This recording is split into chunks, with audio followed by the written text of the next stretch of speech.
Fala pessoal, queridos e queridas, turma aí que está acompanhando nossos vídeos. Hoje a gente tem mais um filósofo para a gente pensar e debater, tudo bem? O nome do dia é o filósofo John Locke, lá de 1632, morreu em 1704, e ele é muito importante, principalmente porque as ideias que ele desenvolveu até hoje são muito presentes dentro do nosso cotidiano, dentro da conduta política da maior parte dos países hoje do mundo, tá? Ele é conhecido como o pai do liberalismo. O que isso quer dizer? Em primeiro lugar, o que é o liberalismo? Liberalismo é a filosofia política fundada sobre os ideais das liberdades individuais, e ele é também o principal teórico do contrato social. Hoje a gente fala muito sobre liberdades individuais, né? Então, a importância do Locke está relacionada com isso. Ele vai conversar sobre essa ideia das liberdades individuais e vai propor uma teoria em que essas liberdades estão em primeiro lugar. Em primeiro posto, é sempre aquilo que é defendido, que deve ser defendido pelo Estado. Mas para a gente entender esse conceito, entender por que o Locke fala sobre isso, a gente tem que buscar alguns elementos filosóficos que ele criou. E o primeiro deles é a ideia do contrato social. O que é o contrato social? É um papel que alguém escreveu e outras pessoas assinaram? Não. O contrato social é uma ideia em que todos os elementos componentes da sociedade se juntam e, de forma não verbal, declaram um acordo em relação a determinada postura. Como que começa essa história? Para falar disso, a gente tem que entender o que o Locke considerava sendo o estado de natureza. O estado de natureza é um momento histórico em que todos nós vivíamos antes de nos comportarmos como uma sociedade. O que o Locke falava sobre esse estado de natureza? Ao contrário do Hobbes, um filósofo que a gente vai ver futuramente numa das nossas aulas, o Locke acreditava que o homem nascia bom por natureza. E ele dizia o seguinte, que os indivíduos são iguais, são independentes e são livres para decidir as suas ações, para decidir como fazer uso dos seus bens, podendo usar de quaisquer meios para defender as suas vidas, as liberdades, a sua saúde e as suas posses. Como posse, você vai entender a sua propriedade privada, que, segundo a teoria do Locke, é essencial na vida humana. Qual que é o problema desse estado de natureza para o Locke? Para o Locke, esse estado de natureza vai gerar incertezas, vai gerar inseguranças. Porque já que você não tem um elemento organizador que vai determinar até que ponto cada indivíduo vai ou não, você tem um problema. Já imaginou se você e o seu vizinho acreditam que uma área que cerca o terreno de vocês pertence a um ou a outro? Como que a gente vai resolver isso se não houver algum elemento superior que, de certa maneira, organize e determine o que pertence a quem?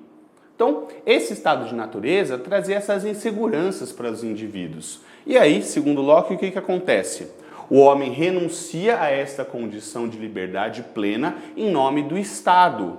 Um Estado esse que vai ser composto com leis claras, que terá julgamentos imparciais e que, por isso, vai ser reconhecido como um poder legítimo. Ah, mas esse Estado pode chegar e fazer o que quiser, mandar nas pessoas sem nenhuma pré-determinação? Não.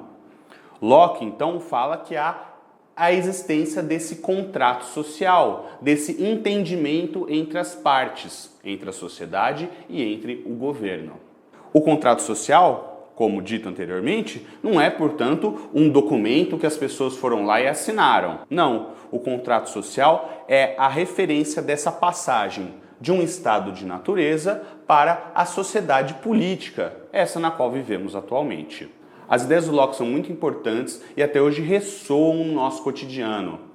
Você já deve ter visto um bando de filmes americanos em que a propriedade privada é colocada como uma coisa muito importante para o indivíduo. Então, pense nisso, veja filmes e repare como na sociedade norte-americana, por exemplo, a propriedade privada tem um lugar de destaque. Isso não é à toa. As ideias do John Locke influenciaram várias revoluções liberais ao longo da história. Nós temos, por exemplo, as revoluções inglesas do século XVII, que tiraram a monarquia inglesa do poder e colocaram em seu lugar o parlamentarismo. A Revolução Americana de 1776 também é outro caso da influência clara das ideias de John Locke. Afinal de contas, na época os Estados Unidos ainda era colônia da Inglaterra, que expedia aos americanos regras que eles não concordavam ser justas e por isso utilizaram das ideias de Locke para promover a sua revolução. A Constituição americana é profundamente inspirada pelos ideais lockeanos. E por fim, a Revolução Francesa, logo no seu começo, também teve algumas influências do liberalismo proposto por Locke. O que essas três revoluções têm em comum e o que isso tem a ver com as ideias de Locke? As três se inspiram no princípio de que o poder emana do povo. Essa é uma grande contribuição que Locke tem para a filosofia e para a vida moderna. Vamos lá ver um exemplo de como isso foi utilizado em uma redação do vestibular. No Enem de 2017, um candidato ou candidata fez uso aí dos ideais de Locke para criticar a forma como a sociedade e o governo brasileiro lida com as questões relativas ao ensino e educação de portadores de necessidades especiais, como a questão da surdez, não é? Notem aqui que, nesse exemplo, ela se refere ao filósofo John Locke como um contratualista, exatamente por aquilo que a gente acabou de conversar. O Locke tinha como elemento principal da sua obra a questão do contrato social. Logo, ele é um contratualista. Vamos dar uma olhada aí para ver como que isso foi feito. Os deficientes auditivos encontram inúmeras dificuldades em variados âmbitos de suas vidas.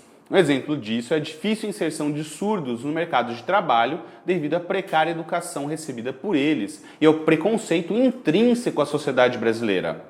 Essa conjuntura, de acordo com as ideias do contratualista John Locke, configura-se uma violação do contrato social, já que o Estado não cumpre sua função de garantir que tais cidadãos gozem de direitos imprescindíveis, como o direito à educação de qualidade, para a manutenção da igualdade entre os membros da sociedade, o que expõe os surdos a uma condição de ainda maior exclusão e desrespeito. Então, esse parágrafo argumentativo aqui juntou várias palavras-chave relativas às teorias do John Locke. Fala-se de contrato social, fala-se de igualdade entre os cidadãos e fala-se de uma quebra desse pacto realizado.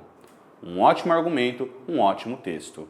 Agora, vocês estudem aí e numa próxima a gente conversa mais sobre o assunto. Um abraço para todo mundo!